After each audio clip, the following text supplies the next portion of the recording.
the grass. Yeah, you didn't mow it. I did it. He's like, no, son, that's not how business works. I understand you're also responsible for the cobblestones downtown. So every time I drive over that, I get to curse your name now. You get to cuss. You get to cuss Mark. He's a question asker. I'm a dictator. No matter what you do, you have to make sure you're supporting your team members, that you're helping them grow, and that whatever you're doing is making your client's life better, not worse.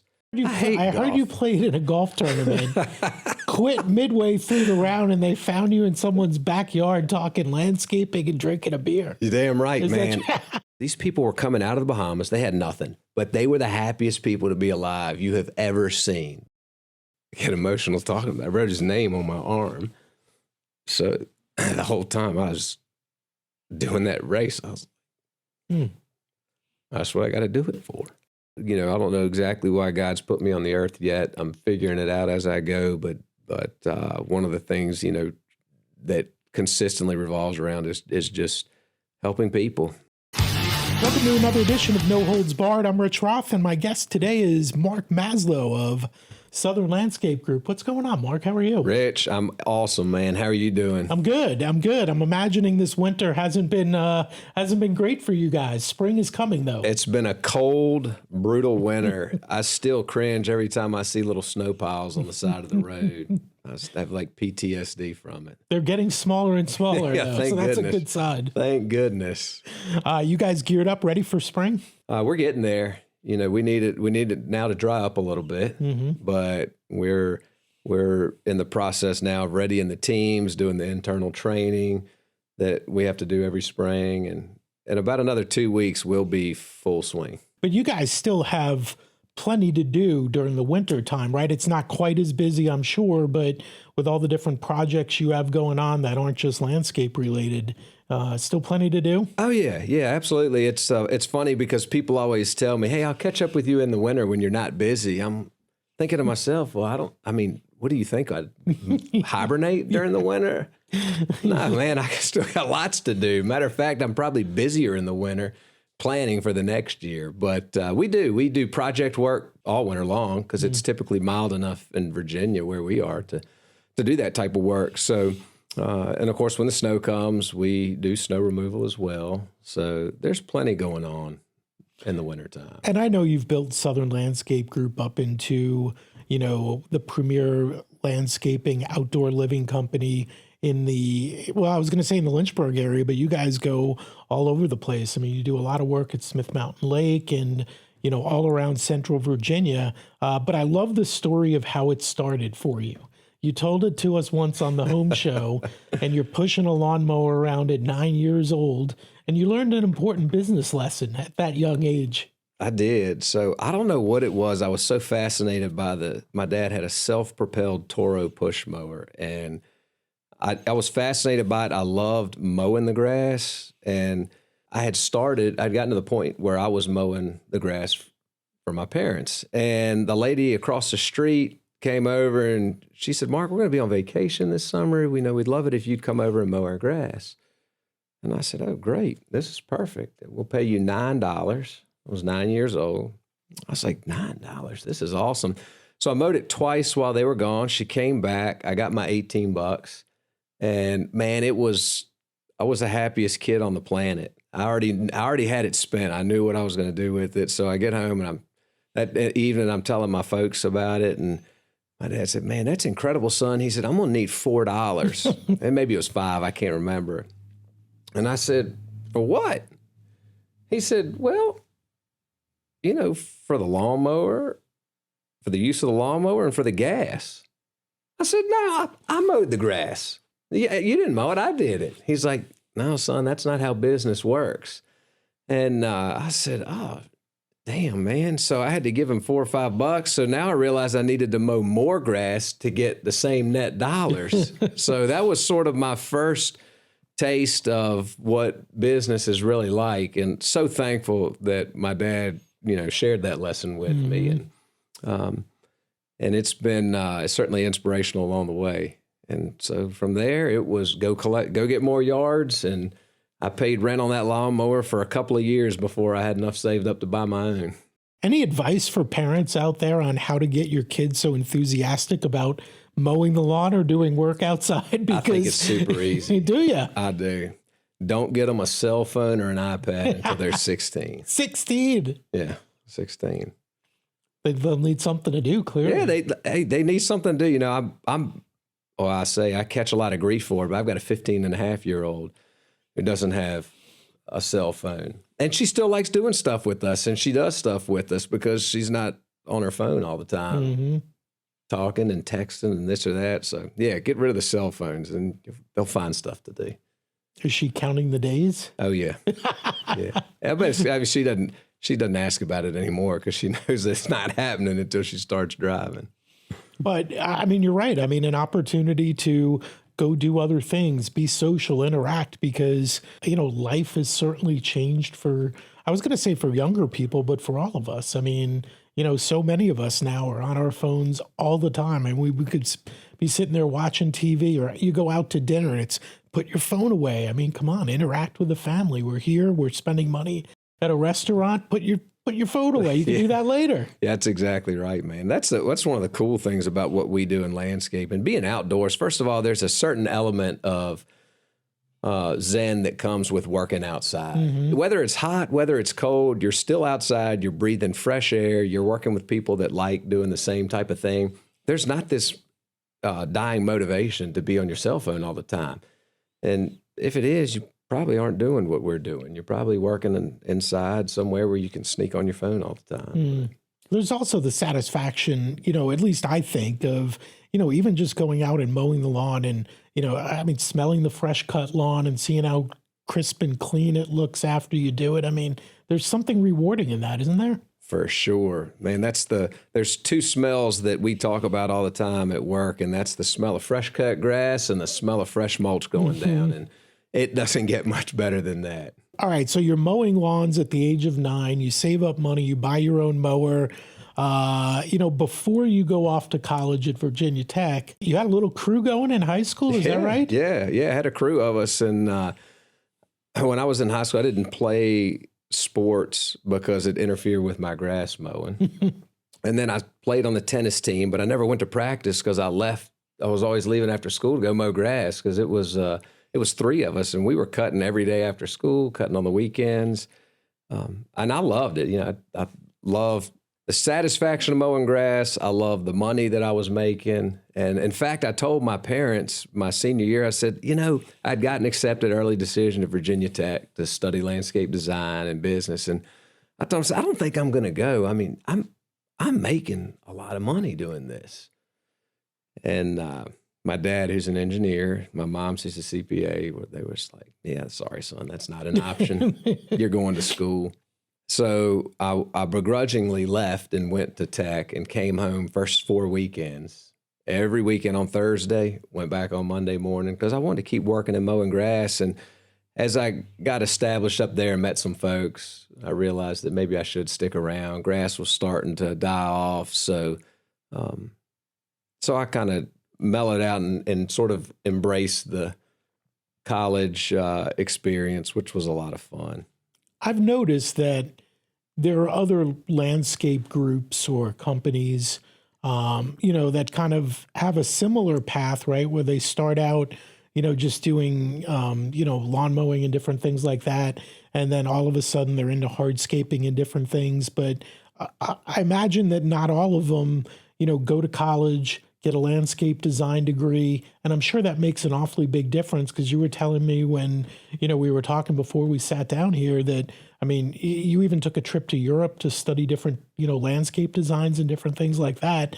You know, share the importance of the education that you got in really helping, you know, to build Southern Landscape Group into what it is today. Sure. So before I went to college, I had no formal training in landscaping. It was just what I had learned about plants and turf from being around other people. And I've had some great mentors along the way that have helped me. But when I went to school and realized that there was actually a program that revolved around landscape design and architecture, I was blown away. I was enthused by it.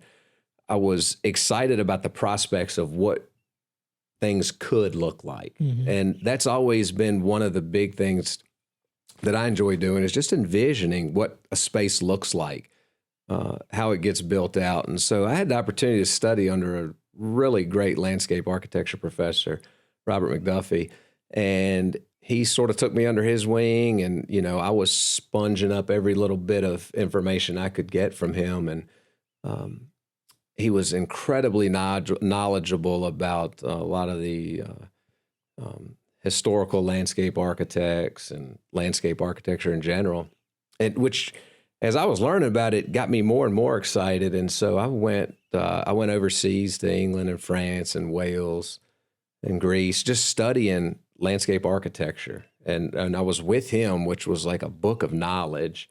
So it was incredible. Some of the, you know, the most beautiful gardens in all of Europe. And, you know, we got to walk through them, talk about the design, what plants were used, why they were used, what the intent of the design was, things like that. So it's pretty cool. How does something in Greece or in London relate to Central Virginia? Yeah, that's a great question. So I think when you think about landscape architecture, it's not necessarily just about the plants, because there are some plants we use that they use, and there are some that are different. But you learn how to put them together, how to put different combinations of plants together, how to lay them out functionally in a landscape so that the landscape is not only aesthetically pleasing, but it's functional. Like, it actually works. You can traverse through it, traffic can flow through it, it makes sense, it's usable. So there was a lot of that was involved in it. Symmetry, you know, confinement, you know, privacy, screening, hedges, things like that. It's not necessarily just the plant as much as it is the technique behind it. So you take that trip, you graduate from tech. Tell me about how Southern Landscape Group started. Yeah, so, you know, I say it started when I was 9. Really, my first business license was in 1998 when I turned 16. I drove the truck that I had down to Campbell County and got my first business license. I wished I'd have kept it. I didn't think about that at the time. So 1998 is what I say is our official launch date of Southern Landscape Group. But that's before you even went to college, huh? Oh, yeah. That was when I was in high school. So then I come back from... Was it called Southern Landscape Group at that time? It started as Maslow Landscaping and Pressure Washing. Okay. Did lots of pressure washing in the day. And then it changed to Southern Landscapes in 98. And then after I graduated from college and came back, you know, I was here full time working in landscaping. I worked for a couple of years, and I had a friend of mine through the volunteer fire department that I was a member of, David Moon. Him and I sort of joined forces, and he had been doing this. He was about 10 years ahead of me. He was already doing some hardscaping. I was really into the landscape design, and it was kind of a good mix because he had a lot of the technical experience, a lot of the contacts. And so David and I partnered up in 2006, and we were business partners for 10 years, and we had a great partnership. And David's a fantastic guy. I learned a tremendous amount from him, and how to do things right and get it done right the first time. And so that was really a huge opportunity for us to grow. And, you know, David decided he was kind of ready. Like he'd done this for a while, and he wasn't extremely interested in getting them and doing a whole lot more growing. And I respected that. So I had the opportunity to buy him out, which I did in 2016. And so it's been full guns blazing ever since. And then a year later, you're named Young Entrepreneur of the Year in your field.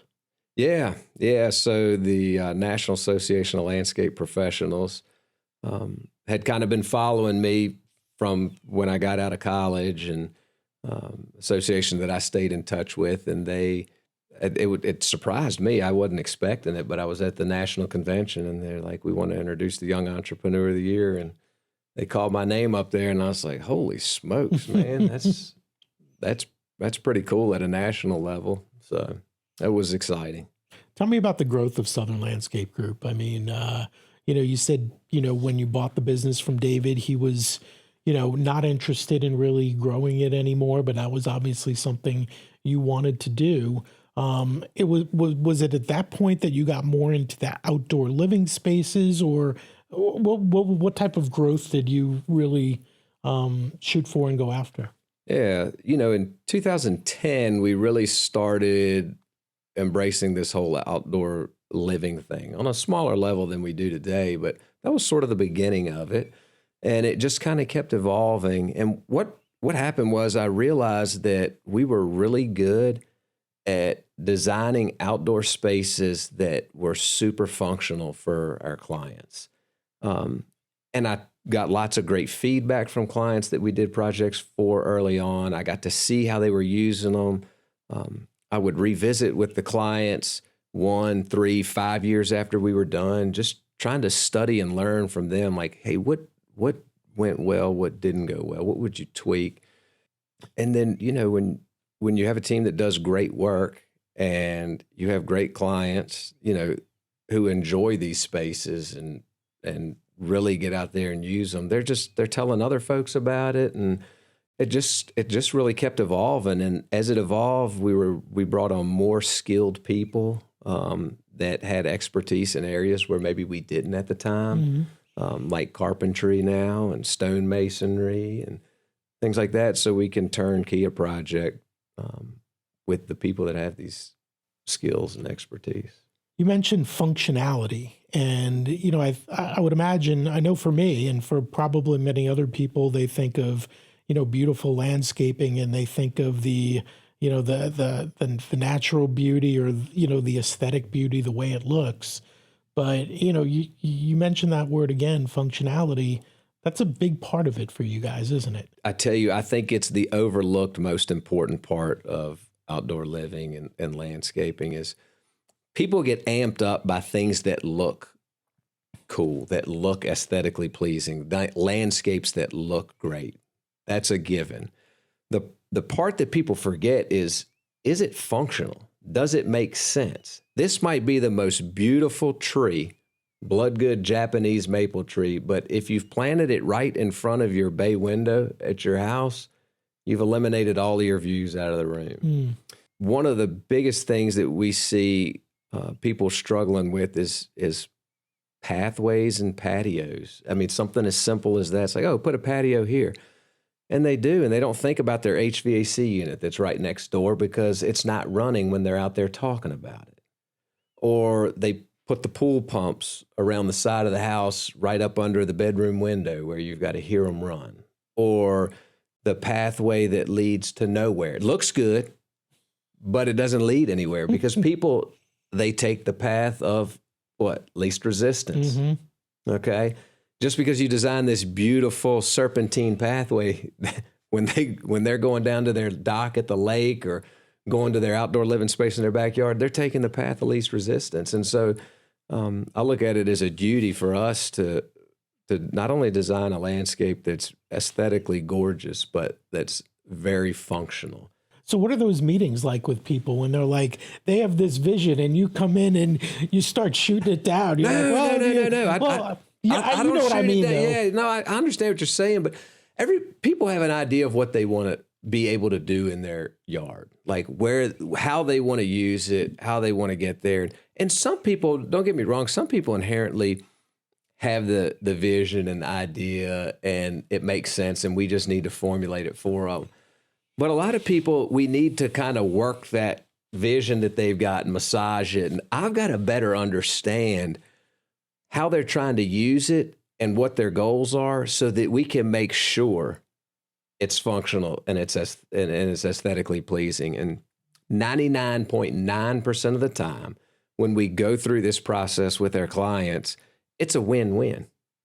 99.9% of the time, that once they better understand how this is more functional, and I can provide them 5 examples of how it's more functional and how it was used on other properties, or have them talk to another client that we did work for. They're like, oh yeah, that idea was really helpful. It saved us a lot of headache, a lot of future maintenance, things like that. You talked about the process that you go through with a lot of your clients. It really does sound like a process. It's not just like, hey, come on out, make it look good. It sounds like it really could be quite involved. The process is fun. It's engaging for folks that are really ready to do something. It is fun and it's engaging. It's not a Temu landscape where you go online and order it and it shows up in the mail the next day. It takes a little bit of work because remember, most clients, we haven't met you yet. We're trying to understand how you live, what kind of family you have, what kind of pets you have, what are some of your goals you have, short-term, long-term, because we want to build a project that's a winner for a lot of years, not just a one-hit wonder. And, we did this and you had your one family reunion and now it's completely unusable.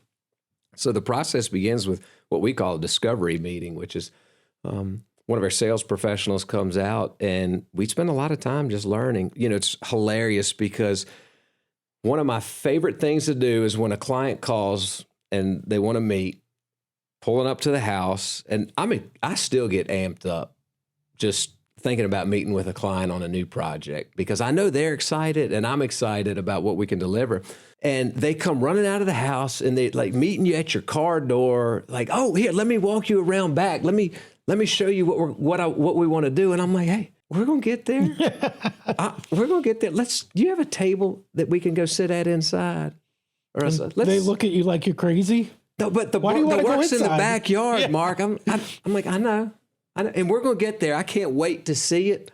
But let's go inside and let's just make sure I understand what we're going to be talking about today. And we'll sit down with them and just start trying to learn and understand, because to be successful at doing this, you've got to know your client. You've got to understand how they want to use the space.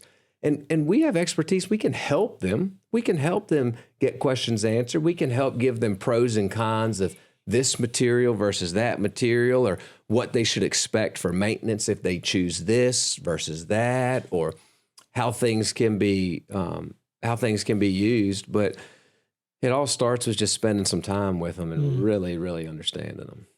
Let's talk about a couple of the maybe the favorite's not the right word, but some of the projects that are really memorable and impactful and meaningful to you that you guys have done. And I know one of them, with you being a Virginia Tech graduate, you guys got to work on the 416 memorial from the mass shooting that was so horrific. It's hard to believe that it's as long ago as it was, but I mean, you guys had an opportunity to work on that, and I'm imagining that was pretty meaningful to you. Yeah, that was a crazy phone call, and that was a network through landscape architecture professor at Virginia Tech. They decided they were going to put in this 416 memorial. They wanted it done by obviously April 16th of 2007. 2007. They had come up with a plan. It was sort of very last minute. It was like, we need some help getting this installed. Do you have a team that can come up and help? And I was, yeah, we can do that. That would be really neat. And at the time, one of my best buddies, Chris Mays, was with me, working with us, and him and I both graduated from the same program at the same time. I was talking to him about it. He's like, yeah, let's go do it, man. Let's get up there and let's go do it. So we got it all coordinated, got all the plants we needed. All the stonemasonry work had already been done. We had to go in there and just really put the icing on the cake. And so we spent 2 days up there doing it, and it was a bittersweet thing. It was neat to be able to be a part of the memorial. It was just tragically sad that it even had to be, constructed. But that's probably the most memorable project I've done. Hands down, in a lot of different ways. Do you get back there, and I mean, when you go back to Tech, are you always kind of checking that out to see how it's evolving? Yeah, I don't make a trip there and not check it out. Yeah, it's a lot of fun to see that. You proud of the way it's holding up? Yeah, they've done a few revisions since then. It's hard to believe it's 20 years ago, but But yeah, it's still there. The memorial's still right there in front of Burris Hall. So you should check it out if you're on the campus sometime. Also hard to believe how common those shootings are now becoming. I mean, it seems like maybe not daily, but weekly. I mean, the latest one, up in Rhode Island at a hockey game, and I mean, it's crazy what's going on in the world right now. I'm telling you, man, it is sickening. It's sad. If we could just get people outside, get them off cell phones, get them off computers, get them off video games, and just get outside and be in nature, talking, communicating, working with your hands, doing meaningful work. I mean, it's terrible, man. It's terrible. What are a couple other projects that you're super proud of? And not to say that you're not proud of all of them, but are there any others that kind of stand out? Man, I tell you, we've done some neat ones. We did a columbarium. That one was a really interesting one. Explain what that means. So it's essentially a memorial monument for people who are cremated, that their remains can be placed into a nice, well thought out and planned monument where their loved ones can go and visit them and see them. And that was a really neat one. That was golly, probably 15 years ago, and it was new to me, so I had to do a lot of studying on that, had to learn about it, had to consult with some of my other landscape architecture mentors, but that was a really cool project. Beyond that, we've built some pretty insane backyards, and each one of them holds sort of a special spot in my heart, because as you get to know your clients and you find out what has meaning for them, and then we take just a meeting like this, sitting down, talking, and we learning about things that are important to them, and we turn it into a place or a space that has this really special meaning for them. And I mean, a lot of them get emotional about it. We did a job. This was in 2015 for a client. His mother had just passed away, and it involved a memorial area that had some special granite benches, some hydrangeas that were from her grandmother's house that we incorporated in it. And I remember when we got done, the clients lived out of town, and they came in town, and they were just boo-hooing and crying, walking in the backyard. And I was like, oh, shit. Oh, man, we screwed this one up big time. What? And they both came over and just hugged me. And I was like, oh, they're happy. They're happy crying. Okay, all right. Whew. Your heart kind of stopped. Yeah. You're knot in your stomach. Yeah. So, but it's cool to be able to be a part of that. I mean, I've built backyards for people. Their kids are now grown and off married, and some of them have kids now. And it's just, it's neat to see them use the spaces and how they use the spaces, the memories they're creating.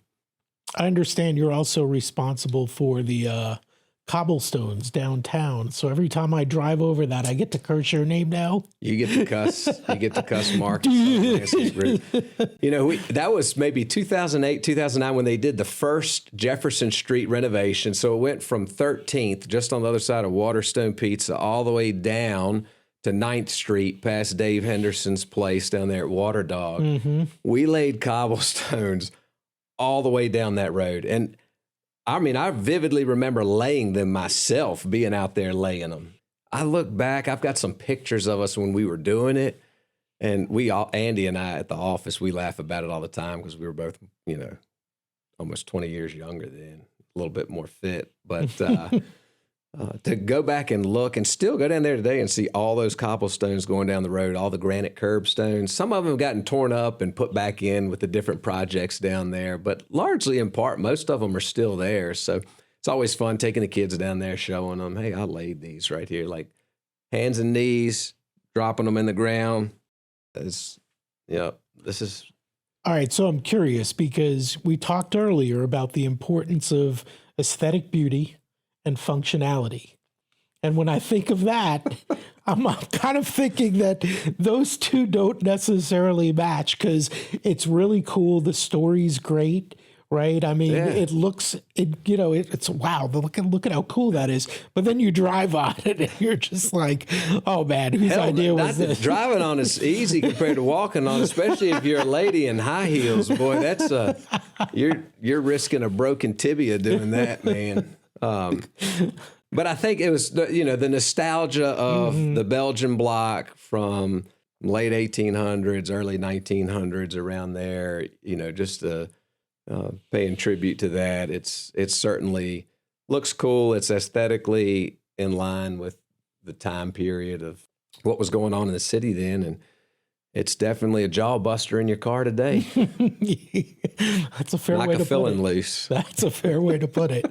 Mark, I guess it wasn't too long ago, you had a health issue that popped up and kind of changed the dynamic of your involvement in the business, not necessarily by your choice, but it's something that really kind of forced you to step back a little bit from it. And we all encounter different things throughout the course of our lives. And, that changed things for you and for the business. Yeah, it did. And there's always a silver lining, and everything turned out okay. But the short story is, I was burning the candle at both ends. I mean, I had two young kids, from newborn to 4 years old.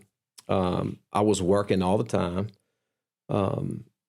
which I love what I do. Mm-hmm. So I don't mind working. It wasn't like I hated my job and I was going to work. I enjoyed it. Mm. But as Southern Landscape Group was evolving, I went from doing everything to bringing these people on board that had capacity to do everything, but I was still trying to do everything. And frankly, I just overloaded. And in 21, my kidney started shutting down. We had gone on vacation and came back, and my face looked like a bowling ball. My ankles were swollen as big as my thigh. I was like, what the hell's going on here? We did some work for a nephrologist in town. So I called my buddy up. I was like, hey, he's like, you need to come over here right now. And I went over there, and he's like, your kidneys are only functioning at 50%. We've got a problem. I said, oh, shit. I felt so bad at the time, like no energy, out of breath. I couldn't do anything. And so I literally just left work one day and didn't go back for 4 months, because the priority at that point was my health. Mm-hmm. And for people who have had a health scare or been through a health problem, and understand life's great until you're not healthy. And at the end of the day, if you don't have your health, you really don't have squat. So I think at the end of the day, I was fortunate to learn that at what was I, 38 years old, rather than, later on in life. But it did a couple of things. Number one, it reminded me that life's pretty fragile. You got to slow down and you got to really enjoy what you got. And I told you the other day, don't get so busy making a living that you forget to make a life. And I was doing just the opposite of that. Mm. I was not making a life. I was spending all my time making a living. And so while I don't regret it, I miss some stuff growing up with the kids, with the kids when they were younger. I was there for the majority of the important stuff, but I don't regret the path that I went down, but I'm just thankful that what happened and that it had a positive outcome, because not only that, but my team at Southern Landscape Group was really able to step up and fill some shoes. I had a young lady working with me that I trusted 100%. And, she could sign checks, she could take care. She knew what needed to happen. And they were really had the ability at that point for the first time to make decisions without Mark being there. And they were making them. They had no problem making them. And at the time I felt so bad, I didn't really care what decision they made. That can be scary, though, as a business owner, because like you said before, you were doing everything. And it's kind of one of those things. I know the way I want it. I know the way I want it done. I'm going to do it right. Yeah. And handing that off can be difficult. You were forced to do it. I was forced to do it. And, it exposed all the Achilles heels in their company. where were the bottlenecks? So most of them were with me. Why weren't people willing to make decisions? Because they knew that Mark was going to make it, or they were scared that it wasn't going to be what Mark was going to do. And so I had created all these bottlenecks in my company, unintentionally. But being young and dumb, I didn't realize exactly what I was doing. So that experience was good. And I went back in a different capacity than when I left. I was literally touching all of the day-to-day stuff when I left. And when I came back, I realized that I had some people that could help. I needed to give them some cord, let them go out and do some things. And that, other people could meet with clients besides Mark. And other people can plan the work for the teams other than Mark. And in fact, they actually have a little bit better perspective on it because they'd been so involved in it, and they knew what would work and not work. So for me, it was about setting up parameters to allow them to lead and manage their teams. And don't get me wrong, it's not perfect today, but it is so monumentally different. The culture and the atmosphere at Southern Landscape Group today versus 6 years ago when all that was going on, because there is a lot of autonomy, there is a lot of ability for people to make decisions, but there's also parameters in place because we're designing and building really great backyard spaces. So when people hire us, they don't expect to get somebody with 6 months of experience designing their backyard. They expect to get somebody with 26 years of experience designing their backyard. So it's been an awesome collaboration. Andy White, who's been with me for 20 years, worked in the field for the first 12, and he's been with me in the office ever since. Him and I look and laugh often at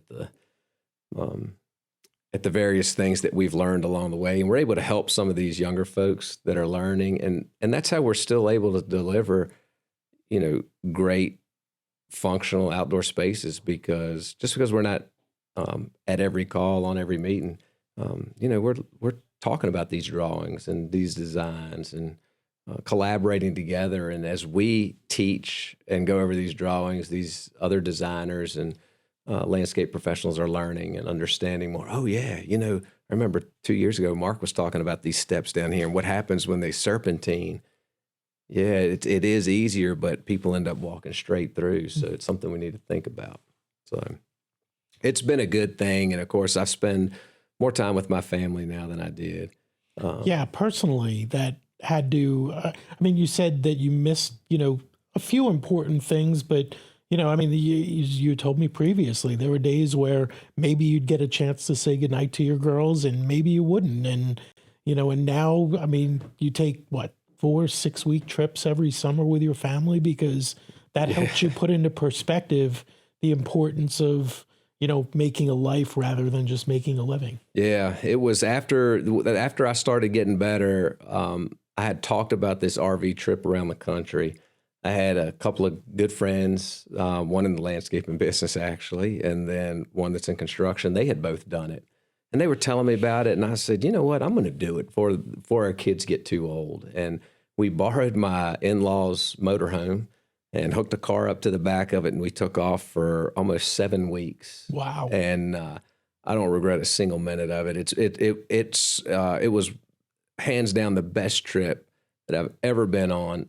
It'll never be capped. It was something about being in a 300 square foot box with your immediate family, no iPads, no phones, no computers, nothing to distract you, going out and seeing the beautiful national parks that we have, hiking, learning, talking. It's just, it's incredible.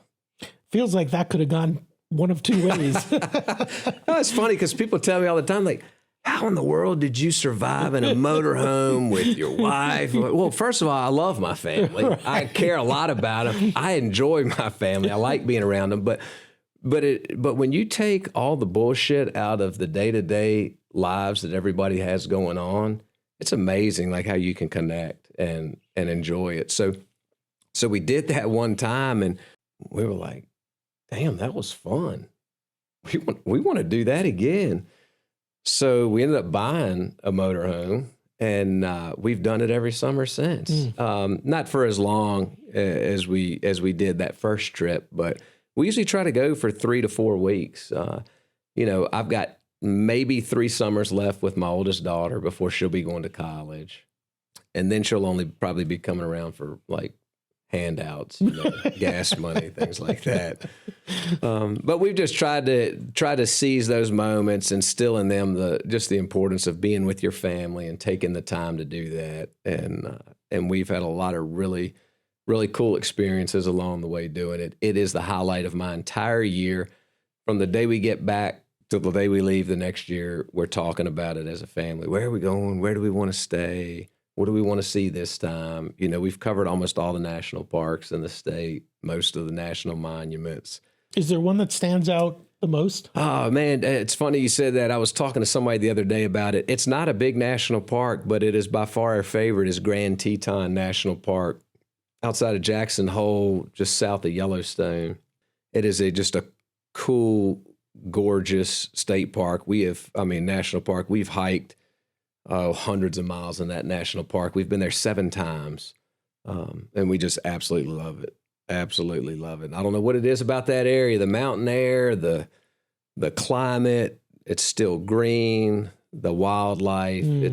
It's just a cool place. Well, and that goes hand in hand with what you do for a living, right? Yeah.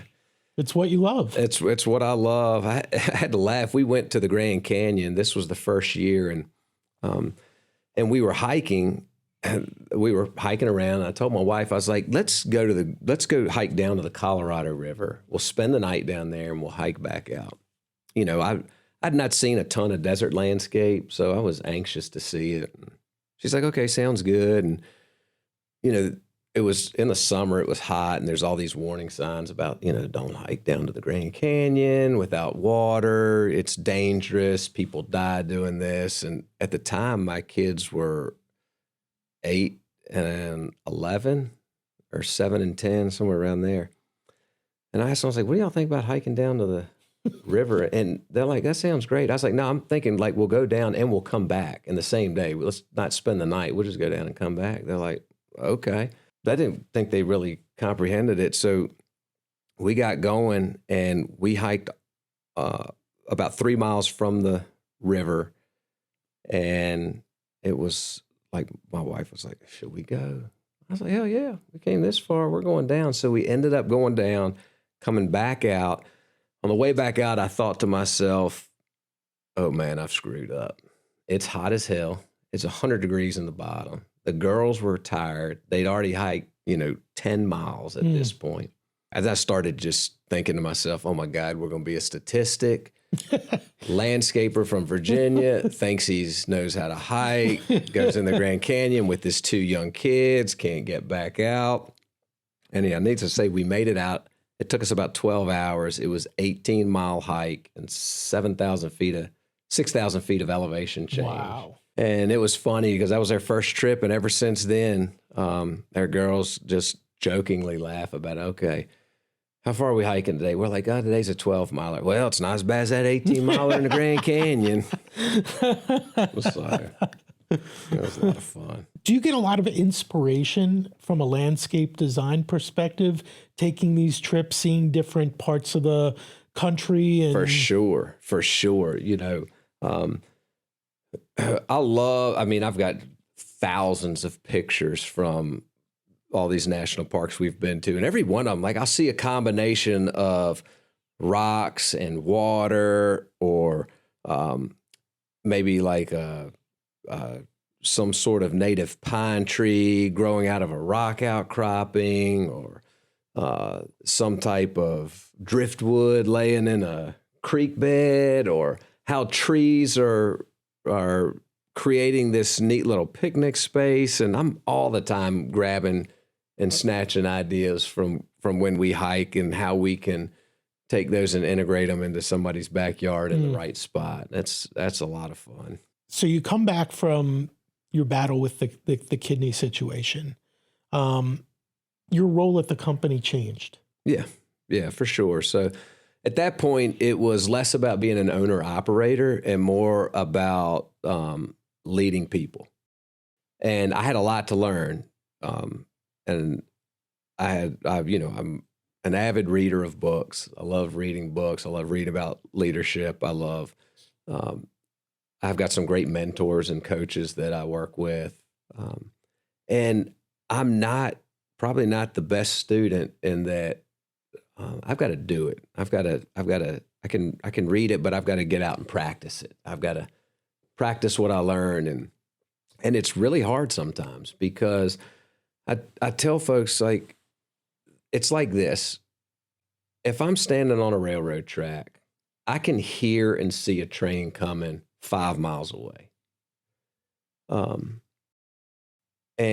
But my people on my team don't hear and see it at 5 miles away. So my reaction is, hey guys, look out, there's a train coming. It's coming. It's 5 miles down the track.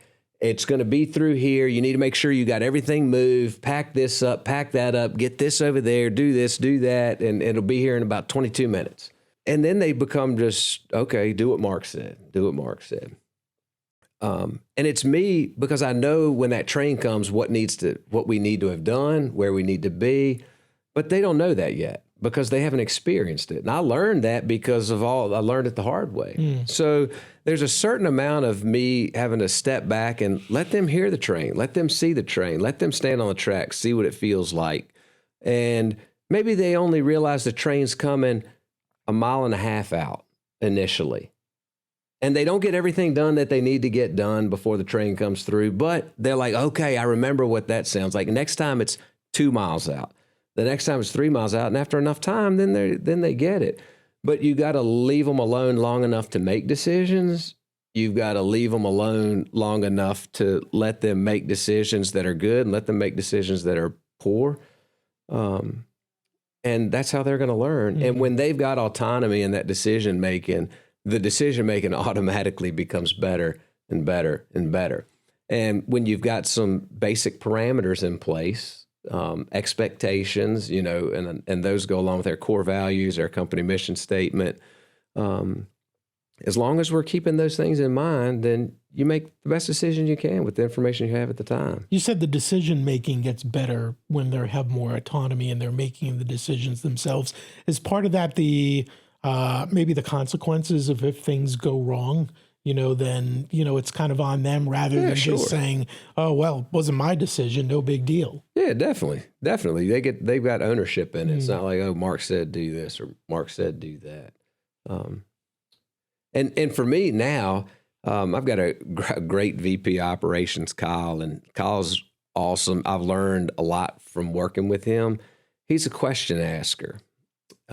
I'm a dictator, and I used to be. I'm not as bad as I was. And Kyle's like, look, I was like, well, Kyle, what's going on over here? I don't know. I just need to ask some questions. I'm like, well, they need to do this. He said, no, that's how you would do it. That's not how we're going to do it, though. We need to ask some questions. And so when you start asking people questions like, all right, what led you to this decision? What were you hoping the outcome was going to be? How do you think it went?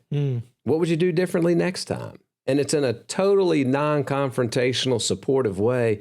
They become more excited, more confident about making decisions. And that's in my mind, that's essentially how you develop more leaders, is you give them the opportunity to do that. Well, you're also kind of teaching them, right? Like you're making them think through a process rather than just saying, do it this way or do it that way. It's why are you going to do it that way? What do you think will happen if you do it that way? Right? It kind of leads them down the road to think through things rather than just do what you tell them. That's it.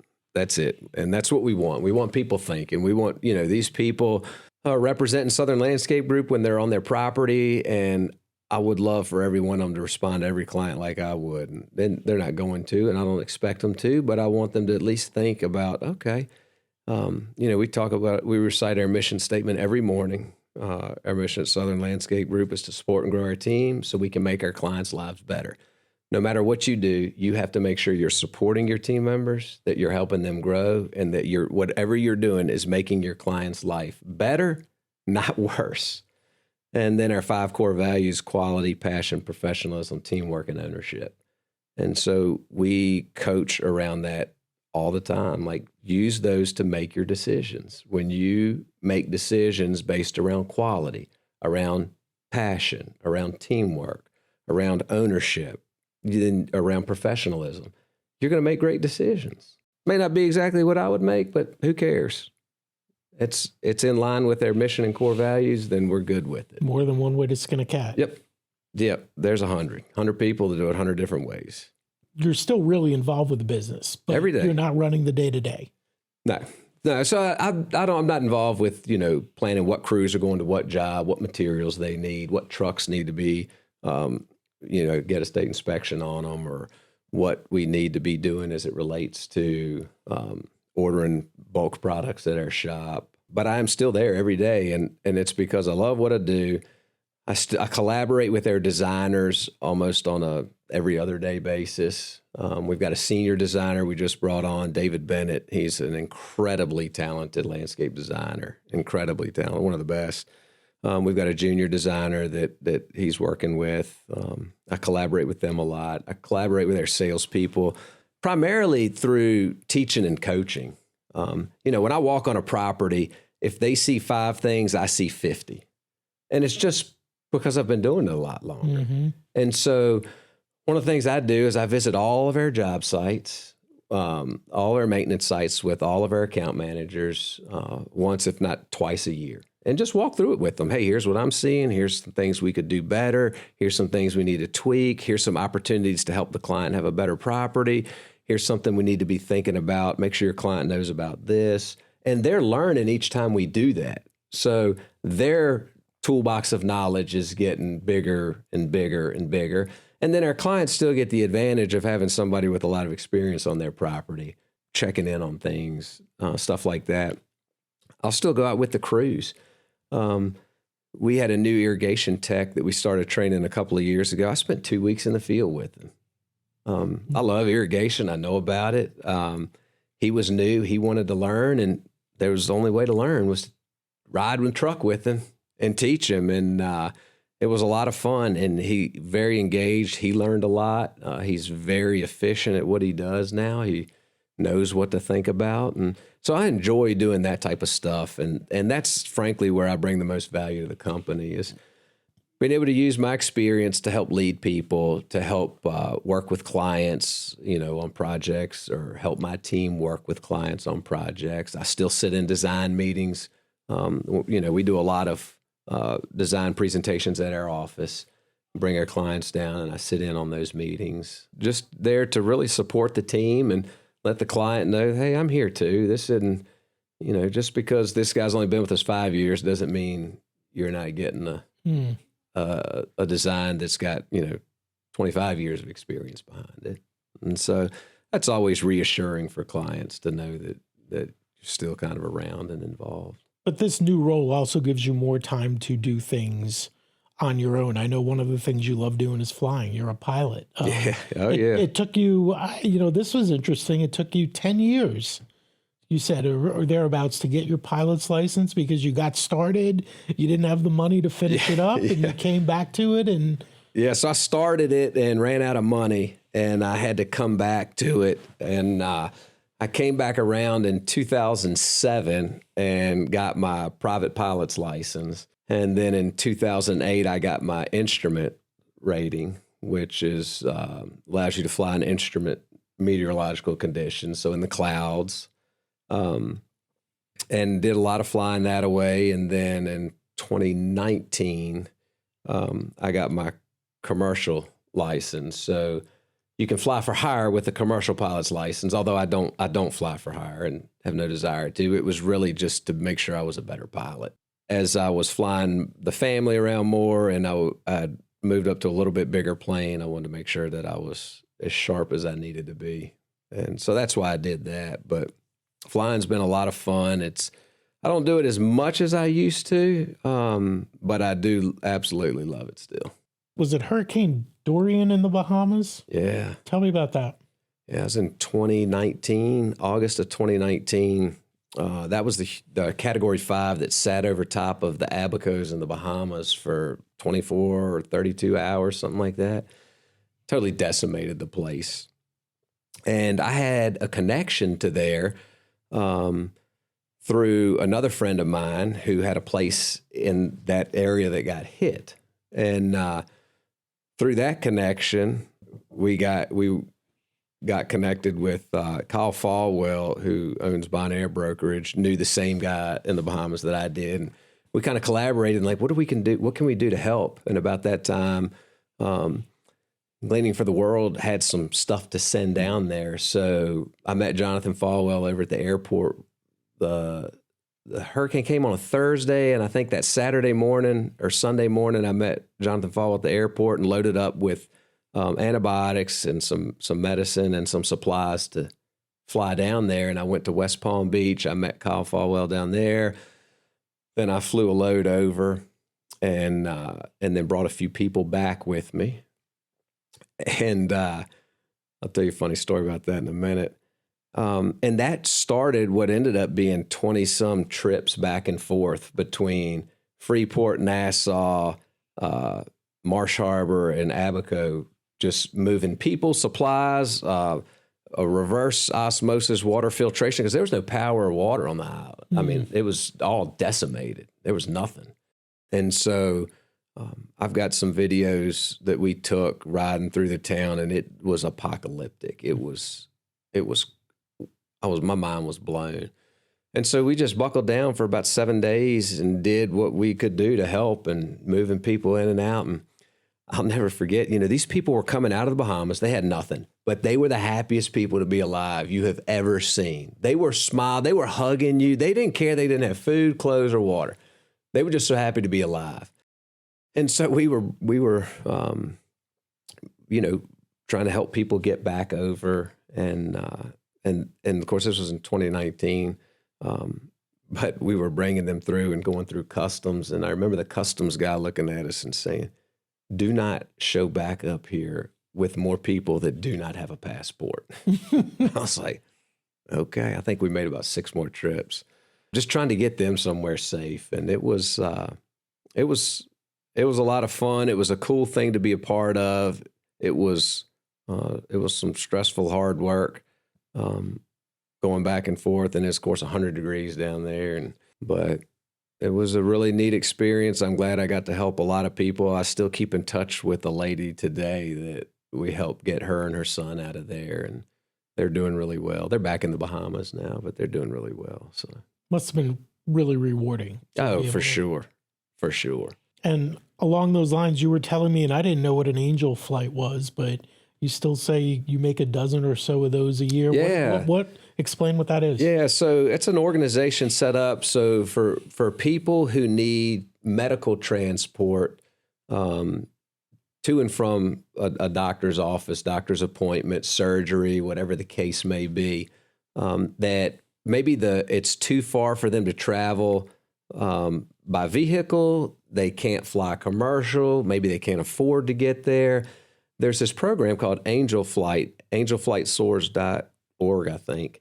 And you can go on there. If you need medical transport, then you can apply to get an angel flight. And what we do is people that own planes or pilots get together, and we might take somebody from Jacksonville, Florida to Boston, Massachusetts, because they need some special care there. And so they'll break that trip up into 3 legs, so not one pilot's making the whole trip. And, each pilot will fly a leg and get that person to and from their surgery. I've carried people to the burn center in Augusta, Georgia.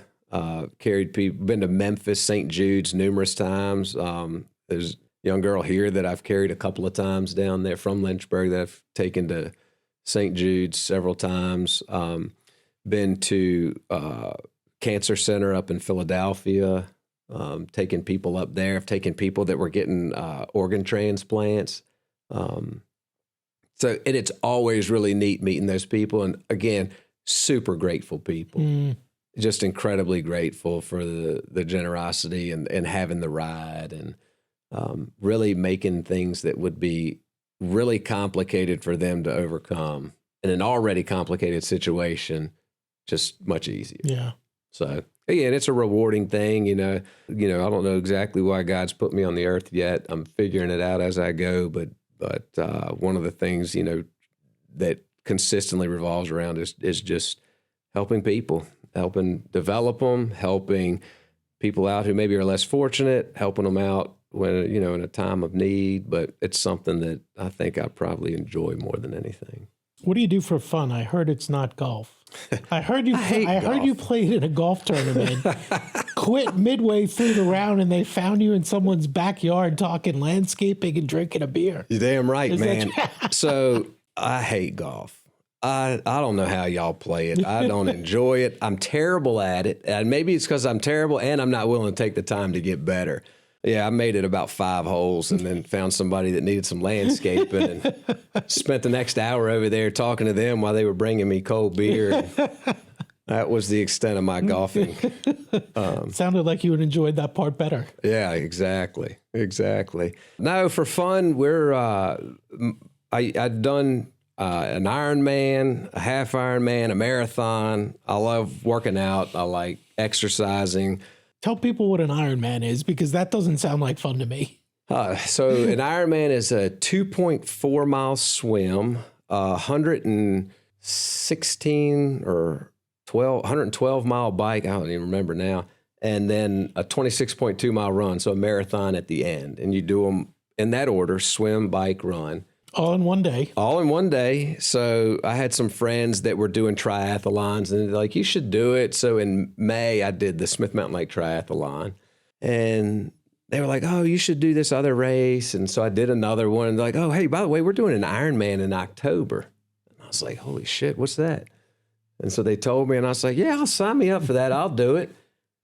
So they did. They signed me up for it. And I did it that October. Now, you told me before that, in order to do that, there has to be a really good why. Yeah. Right? Like, why are you going to do that? Otherwise, you can never do it. What was your why? Yeah. So I say that, like, to mentally go through 12 and a half hours of that type of intense cardio work. Torture. Not torture. Yeah. Oh, a couple times I thought about wrecking my bike so I didn't have to finish. But it's like a why. So I tell you, you need a why. Like, why are you at work? Why do you work? You work for your family. Maybe you work because you got a hobby. So in this case, my why started out as, well, because a bunch of people said there's no way you can never do a triathlon in May and then do an Ironman in October. And I was like, oh, you'll make a bet. And then it was so interesting. The night before I left to go to Louisville, I did the Ironman in Louisville. I went to Great Clips to get my hair cut. And the lady cutting my hair, we were just casually talking. And she's like, my son just got diagnosed with brain cancer. And I was like, oh, my God.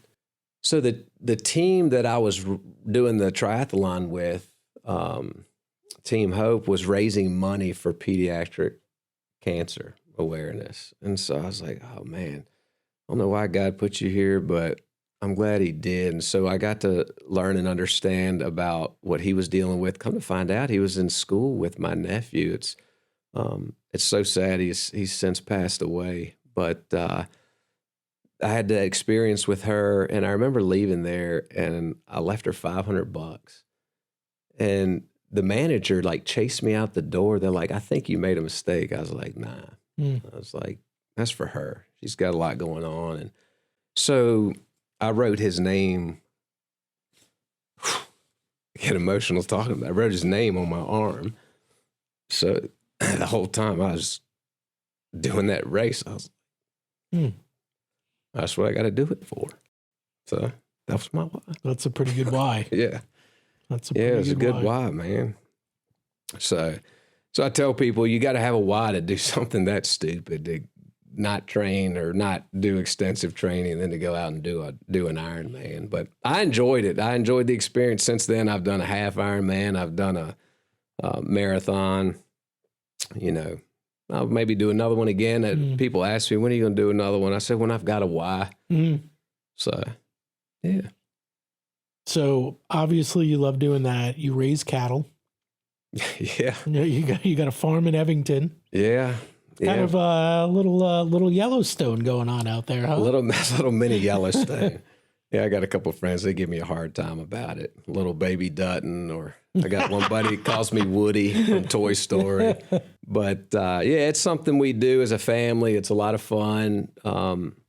You know, I was around it when I was in college and late in high school and in college, and really enjoyed it and thought, you know, someday this is something I really want to be able to do with my kids. And so we've got about 300 acres out in Evington, and we raise Akaushi Wagyu cattle. Some of them are full bloods and some of them are crossed with Angus, but we raise them for freezer beef, and been working on the genetics now for a few years and trying to get that right. But that's it's a lot of fun. We cut all our own hay. We have got a really awesome core group of people that help us, you know, work the cattle. We do a lot of it horseback, which is a lot of fun. So everybody in our family rides horses, side-by-sides, tractors, trucks. The whole deal. The whole deal. I had to laugh. My 11-year-old is probably one of the best drivers. I'd put her up against most people driving hay wagons up and down the road. So, but it's a lot of fun. We enjoy it. What's next for you? Man, that's a great question. Right now, it's I'm zeroed in on my work at Southern Landscape Group. We've got some really exciting, you know, things going on there with some growth plans. It's spending time, you know, my daughter, like I was telling you, she's got 3 years left before she goes to college, my oldest. It'll be to maximize my time that I've got with her left. And, you know, who knows? I love what I do. I love landscaping. I love the people I work with. I don't ever see myself giving it up totally. But I have enjoyed watching some other people step in and grow in some of those roles. So we'll see. We'll take another vacation out west this summer and see where we feel so inspired to go from there. Mark, thank you, man. It's been a pleasure talking with you. Yeah, I've enjoyed it, man. I've given me an opportunity to reminisce and reflect on a lot of the dumbass things I've done, and bless the people who've stayed with me that as long as they have, and of course remain thankful for God, family, and friends. Mark Maslow, Southern Landscape Group, joining me on No Holds Barred.